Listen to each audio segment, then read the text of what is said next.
HubSpot comes with a lot of great features right out of the box, but sometimes you may be looking for something a little more customized. In this video, we show you how to create a customized property that you can use specific for your business in your HubSpot portal. Check it out.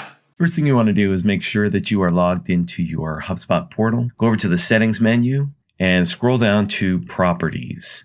Now, anytime that you want to create a custom property, I always advise that you create a custom property group, because a lot of times, if you don't have it sectioned out like that, it could really get lost within the contact properties or within the company properties. Go to the second tab and click on groups and create group. Make sure that you've established some sort of naming convention. So we're just going to use our agency name and just call it custom and save that. Now you have a new group, and there it is right there. Go back to the properties, and what we're going to do is we're going to create a television network property by clicking create property. This is going to be a contact property.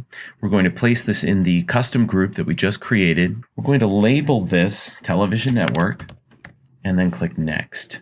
Now, what we'd like to do is, instead of using a single line text, that's what a lot of people would like to start with, we are going to create a drop-down select. This way, moving forward, if you have single-line text or multi-line text and people can just type in whatever they want, a lot of times it's going to be very difficult in the future to segment these contacts or these companies or these deals if you have you can just type in whatever. It's way too open, so to speak. Let's go ahead and try to segment it as much as possible so that it really just narrows things down. Let's do that by creating drop-down select. We're going to create the following labels. Let's do CBS.